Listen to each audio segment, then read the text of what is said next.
Michèle Perrin, conseillère municipale aux droits humains.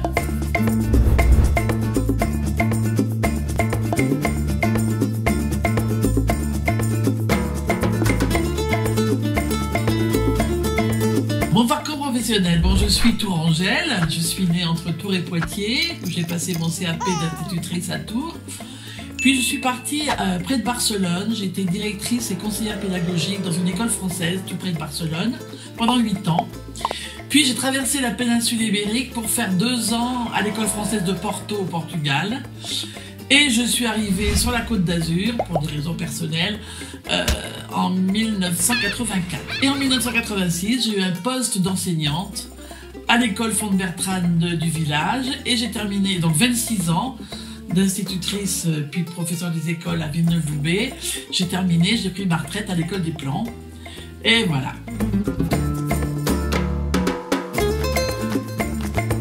Bon, à vrai dire, ce fut une surprise quand M. Lucas est venu me chercher pour être sur sa liste en 2014. Mais finalement, j'avais depuis très longtemps dit que je voulais faire de l'humanitaire à la retraite. Donc c'est très bien tombé. Donc je suis très heureuse et j'en suis à mon 2e mandat avec les droits humains.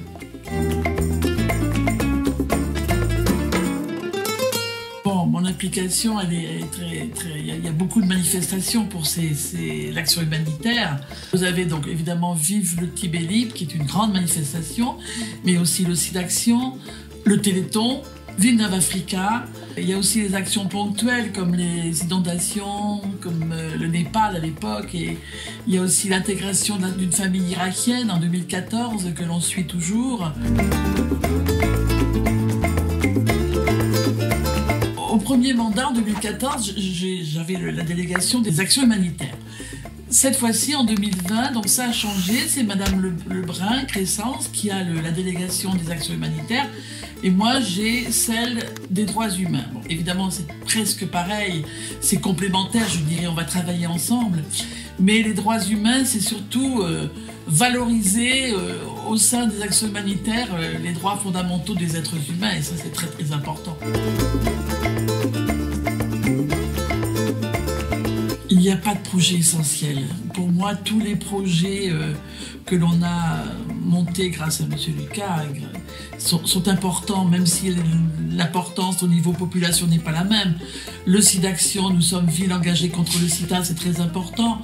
Villeneuve Africa aussi, Vive le Tibet libre aussi. Donc je veux dire, pour moi, tous les projets sont importants et je leur donne tout mon temps, voilà, sans compter.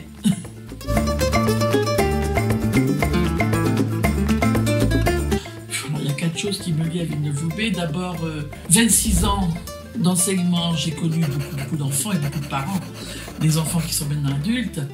Ensuite, j'ai mon fils et mon petit-fils sur la commune. Et puis, bon, d'être conseillère municipale, ça me lie énormément à la commune, bien sûr. Et puis, j'adore le Sud. Et puis, c'est une ville ou un village, c'est une ville plutôt où il fait bon vivre.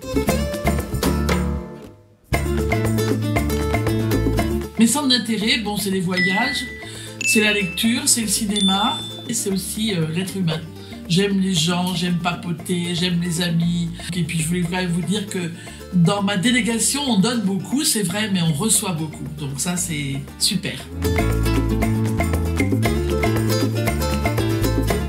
L'objet qui me caractérise, c'est l'abanico, c'est l'éventail, parce que les gens qui me connaissent dans ma vie privée savent que j'adore l'Espagne. On dit que je ressemble à une Espagnole, j'ai le côté un peu pas discret, un peu, voilà. Ah oui, il faut vous dire que l'abanico a un langage au début du siècle dernier en Espagne.